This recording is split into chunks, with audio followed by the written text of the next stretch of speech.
Hello दोस्तों, स्वागत है आप लोग का राजपूत टेक्निकल माइंड पे। जैसे कि हम लोग इससे पहले की क्लास में पढ़े थे, जो विंडो एसी के अंदर आने वाले इलेक्ट्रिक भाग होते हैं, उन भागों के बारे में देखा था हम लोग ने।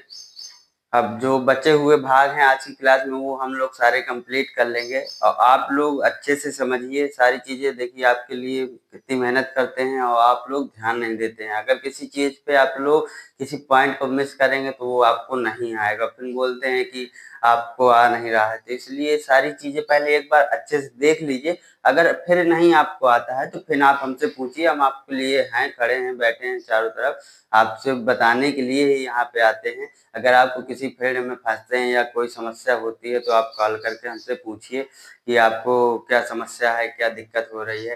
पहले कोर्स को कंप्लीट करिए, क्योंकि जब आपको उस चीज का नॉलेज नहीं होगा, उस चीज के विषय के बारे में आपको पता नहीं होगा, तो आप लोग को वो चीज कैसे आ जाएगी। इसलिए आप लोग रेगुलर क्लास करिए और विद नोट्स बनाइए। इसके बाद जो सारी चीजें बताई जाती है पॉइंट बाय पॉइंट, उन चीजों को नोटिस करिए कि क्या चीज बताई जा रही है, कैसे कार्य करते हैं उस चीज के बारे में।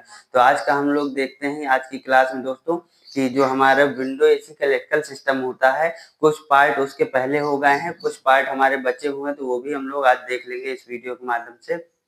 तो जैसे कि हम लोग के 5 पार्ट हो चुके थे, अब छठवां नंबर का हमारा है वोल्टेज रिले। ये वोल्टेज रिले क्या होता है? वोल्टेज रिले जो होता है, ये हमारी विंडो एसी हो या स्प्लिट एसी हो, ये हमारी 2 टन की ऊपर, जो 2 टन तक की एसियों में हमारे वोल्टेज रिले लग के आता है। और इस वोल्टेज रिले में क्या होता है, स्टार्टिंग और रनिंग दोनों कैपेसिटर लगे होते हैं।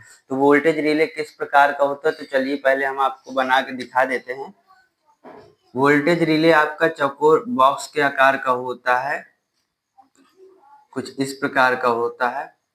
यहाँ पे 4 पिनें होती हैं, इसके बाद यहाँ पे 2 पिन होगी, इसके बाद यहाँ पे 2 पिन होंगी और यहाँ पे 2 पिन होंगी। ये कुछ इस प्रकार का होता है। और इसमें नंबरिंग के अनुसार हम लोग जानते हैं कि किस पिन पे कौन सा वायर लगेगा। तो हम आपको वोल्टेज रिले भी दिखाते हैं, हमारे पास पड़ी हुई है वोल्टेज रिले। ये होती है वोल्टेज रिले, आप लोग देख रहे होंगे। ये देखिए, ये है वोल्टेज रिले। इस वोल्टेज रिले में ये नंबरिंग लिखी हुई है, जिसमें 4 स्लॉट हैं, वो 4 नंबर का है। इसके बाद ये 1 नंबर है, 2 नंबर है और 5 नंबर है। इस पॉइंटों में जो जो पॉइंट में नंबर लिखे हैं, इन्हीं नंबर के जरिए से हम लोग स्टार्टिंग तथा रनिंग और हमारा कंप्रेसर का वायर, ये सारी चीजें इस नंबरिंग के अनुसार ही हम लोग कनेक्शन कर पाते हैं। इसलिए आपको ये नंबरिंग याद करना ज्यादा जरूरी है। जैसे ये 4 नंबर का है तो इसमें 4 नंबर है, इसके बाद 1 नंबर है, फिर इसके बाद ऊपर वाला ये वाला सॉकेट जो साइड में है, ये 2 नंबर का स्लॉट है, इसके बाद हमारा ये 5 नंबर का स्लॉट है। तो हम लोग देख लेंगे और लिख लेंगे अच्छे से। आप लोगों ने देखा होगा ये बॉक्स के आकार की होती है, जैसे कि आपको दिखाया गया है इसको। ये है हमारी वोल्टेज रिले, और ये हमारी 1.5 टन के ऊपर हमारी जो 2 टन की एसियां आती हैं, उनमें अधिकतर ये पाया जाता है। और इसमें 2 कैपेसिटर कंबाइन लगते हैं, एक स्टार्टिंग और एक रनिंग कैपेसिटर। तो आप लोग देखे होंगे वोल्टेज रिले कुछ इस प्रकार का होता है। तो आप लोग भी बना लीजिए इस वोल्टेज रिले को और यहाँ पे नंबरिंग लिख लीजिए। 4 number, 2 number, sorry 4 number, 1 number, 2 number और 5 नंबर। ऐसे ही इसी में भी नंबर लिखे हैं। इन्हीं नंबर के जरिए से हम लोग जब वायरिंग करते हैं तो अपने वायरों को लगाते हैं।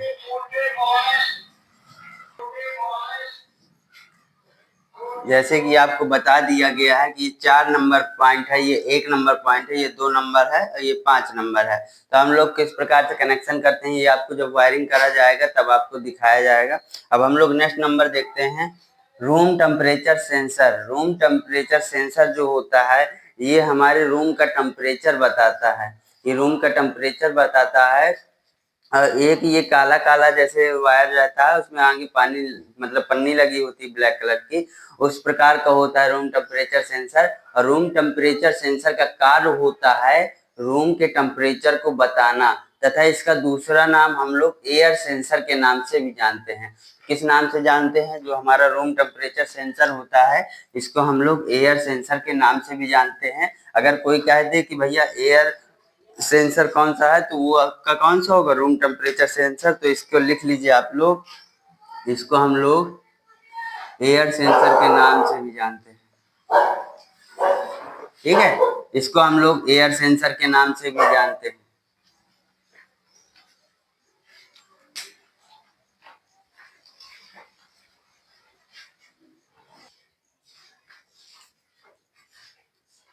तो जैसे कि हम लोग देख रहे थे रूम टेम्परेचर सेंसर के बारे में, तो रूम टेम्परेचर सेंसर को हम लोग एयर सेंसर के नाम से भी जानते हैं। इसका कार्य होता है रूम के टेम्परेचर को बताना। तो अब हम लोग देखेंगे नेक्स्ट टॉपिक जो हमारा है वो कॉइल सेंसर का है। कॉइल सेंसर को हम लोग क्या कहते हैं? कॉइल सेंसर जो होता है ये हमारी, जब आप देखेंगे एसी में जो एवापोरेटर होता है, एवापोरेटर में ये लगा होता है। जो रूम टेम्परेचर सेंसर होता है ये भी एवापोरेटर की फिन्स पर लगा होता है। और जो कॉइल टेम्परेचर सेंसर होता है ये हमारे किस में लगा होता है? जो एसी के फिन्स होती है ना, उसमें जो पाइपिंग होती है, तो पाइपिंग में एक कॉपर का एक पाइप लगा होता है, उसी पाइप के अंदर ये डाला होता है coil temperature sensor. Coil temperature sensor का कार्य होता है कॉइल के टेम्परेचर को बताना कि कितना ठंडा कर रहा है, कितना ठंडा नहीं कर रहा है। तो कॉइल टेम्परेचर का काम क्या होता है? कॉइल के टेम्परेचर को बताना। ये कहाँ पे लगा होता है? हमारे इवेपोरेटर के फिन्स में जो पाइप लगे होते हैं कॉपर के, उसी पाइप में ये टच रहता है। और इसको हम लोग दूसरे नाम से भी जानते हैं। इसका दूसरा नाम हम लोग पाइप सेंसर बोलते हैं। कौन सा बोलते हैं? Pipe sensor. तो इसको भी लिख लीजिए आप। अगर कोई बोले पाइप सेंसर कौन है तो उसको हम लोग कॉइल टेम्परेचर सेंसर ही बोलते हैं। इसके बाद हम लोग देखेंगे कैपेसिटर। एसी में यूज होने वाले फैन मोटर के साथ तथा हमारे कंप्रेसर के साथ कौन कौन से कैपेसिटर यूज में आते हैं, तो आप लोग देख लीजिए। हम आपको दिखाते हैं कैपेसिटर कुछ किस प्रकार का होता है।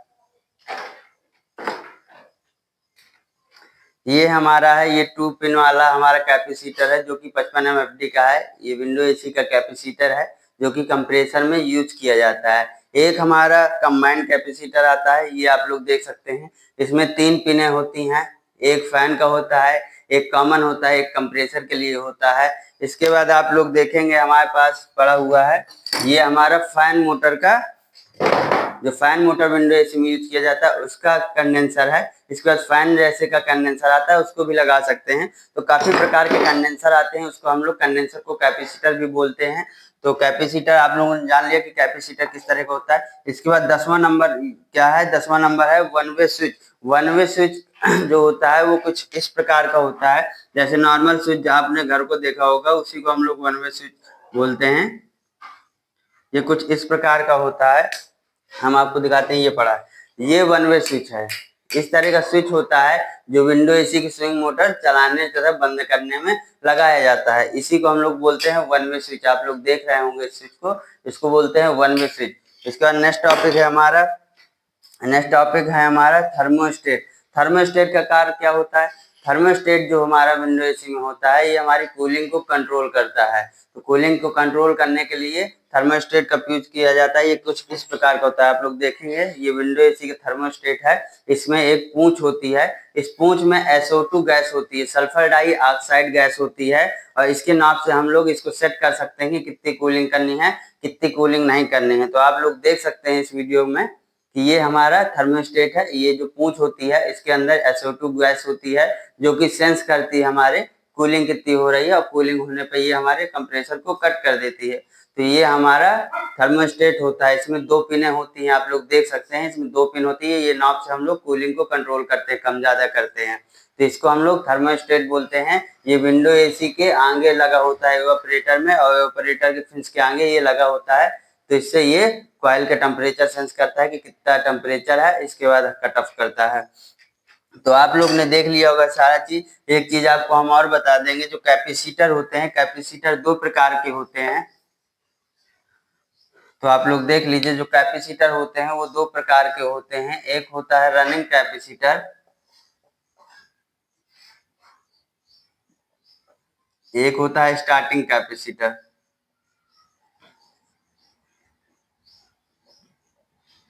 अब इन दोनों का काम समझ लीजिए। रनिंग कैपेसिटर जो होता है आप लोग देख सकते होंगे, ये हमारा जो कैपेसिटर है, ये कैपेसिटर है, ये हमारा रनिंग कैपेसिटर है। किसी चीज को चलाने के लिए रनिंग कैपेसिटर का यूज करते हैं, ये हमारा रनिंग कैपेसिटर कहलाता है। इसके बाद स्टार्ट, जो रनिंग कैपेसिटर होता है इसकी एक फिक्स वैल्यू होती है। जैसे कि ये 55 माइक्रोफैरेड का है, 55 माइक्रोफैरेड हो गया, 35 माइक्रोफैरेड हो गया, 40 माइक्रोफैरेड हो गया, 45 माइक्रोफैरेड हो गया। जो फिक्स वैल्यू होगी ये रनिंग कैपेसिटर कहलाता है। इसके बाद जो स्टार्टिंग कैपेसिटर होता है उसको हम लोग स्टार्टिंग करने के लिए यूज करते हैं, किसी चीज को चलाने के लिए, स्टार्ट करने के लिए यूज करते हैं। स्टार्टिंग कैपेसिटर भी हम आपको दिखाते हैं, कुछ इस प्रकार का होता है।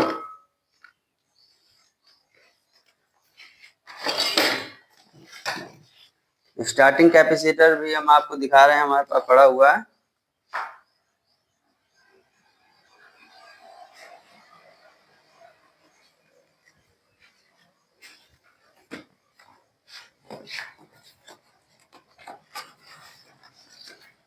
हम आपको स्टार्टिंग कैपेसिटर दिखाते हैं। जो स्टार्टिंग कैपेसिटर होता है ये कैसे आपको मिलेगा, 80 से 100, 60 से 80, 50 से 70, इस प्रकार का जो कैपेसिटर होता है ये हमारे स्टार्टिंग कैपेसिटर होता है। ये किसी चीज को स्टार्ट करने के लिए, मतलब ये थोड़ा सप्लाई देता है। जब कोई हमारा प्रोडक्ट चालू हो जाता है फिर ये अपने शॉर्ट कर देता है, मतलब बंद हो जाता है। इसका कार्य सिर्फ स्टार्ट करना होता है। इसको हम लोग स्टार्टिंग कैपेसिटर बोलते हैं। आप लोग देख सकते हैं ये इस प्रकार से आता है, 80 माइक्रोफैरेड से 100 माइक्रोफैरेड तक, 60 माइक्रोफैरेड से 80 माइक्रोफैरेड तक, ये इस तरह की वैल्यू में आपको स्टार्टिंग कैपेसिटर मिलेगा। तो इसे हम लोग स्टार्टिंग कैपेसिटर बोलते हैं। किसी चीज को स्टार्ट करने के लिए हम स्टार्टिंग कैपेसिटर का यूज करते हैं। तो आज के वीडियो में आप लोग ने देखा होगा जो विंडो एसी के अंदर आने वाले इलेक्ट्रिकल भाग हैं वो सारे हमारे खत्म हो चुके हैं और विंडो एसी के अंदर हमारे 11 इलेक्ट्रिक पार्ट आते हैं। तो आप लोगों ने देखा होगा कौन कौन से आते हैं।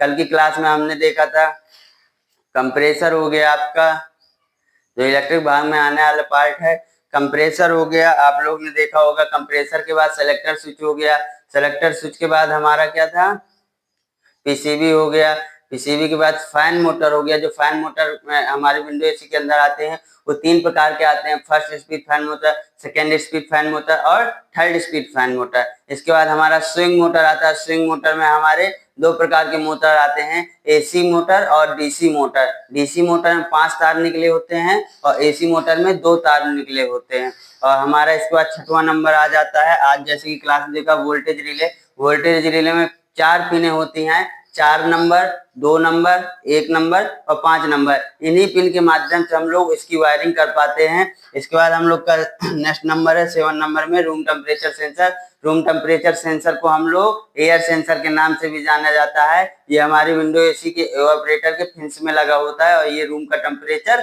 बताता है। इसके बाद हम लोग देखेंगे coil temperature sensor. Coil temperature sensor जो होता है ये एवापोरेटर के पाइप जो होता है उसमें लगा होता है। ये हमारी कॉइल का टेम्परेचर बताता है और इसको दूसरे नाम पाइप सेंसर के नाम से भी जानते हैं। तो आप लोग सारी चीजों को, जो चीजें आपको लिखाई नहीं जा रही, बताई जा रही हैं, वो चीजें आप लोग अपने नोट्स पे लिखें, क्योंकि छोटी छोटी चीजें आपको थोड़ा ना लिखाई जाएगी, टाइम लग जाएगा उसमें ना। तो जो मैं बोल रहा हूँ वो चीजों का आप लोग जो मेन मेन पॉइंट है उसको लिख लीजिए। इसके बाद हमारा आ जाता है कैपेसिटर। कैपेसिटर हमारे 2 प्रकार के होते हैं, running capacitor, starting capacitor. Running capacitor का कार्य होता है किसी चीज को चलाना, और जब वो चला देता है तो चलता ही रहता है उस कैपेसिटर से। इसके बाद स्टार्टिंग कैपेसिटर का काम होता है जैसे कोई बड़ी मशीन है उसको स्टार्ट करना, वो स्टार्ट करने में ज्यादा वोल्टेज लेती है तो उसको स्टार्ट करके फिर अपनी लाइन को ब्रेक कर लेता है। सिर्फ स्टार्टिंग कैपेसिटर का कार्य होता है किसी चीज को स्टार्ट करना, और जो हमारा रनिंग कैपेसिटर होता है वो कंटिन्यू चलता रहता है साथ में। रनिंग कैपेसिटर की पहचान होती है एक फिक्स वैल्यू, जैसे 55 माइक्रोफैरेड,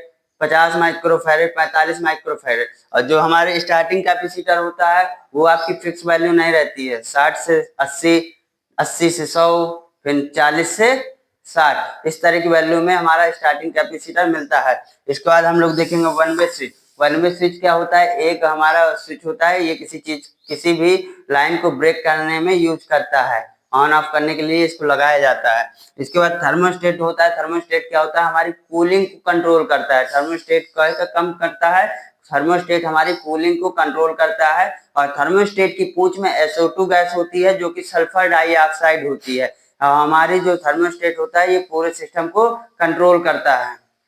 तो आज के टॉपिक में आप लोग ने देख लिया होगा, ये सारी चीजें आप लोग को बहुत ही आसान तरीके से बताया गया है। जिस भी कैंडिडेट को ऑफलाइन क्लास ज्वाइन करनी हो दिए गए नंबर पे कांटेक्ट कर सकता है। आप लोग को यहाँ हॉस्टल की सुविधा मिलेगी और बर्तन चूल्हा सारी चीजें आपको हर व्यवस्था मिलेगी। आप लोग दिए गए नंबर पे जानकारी कर सकते हैं।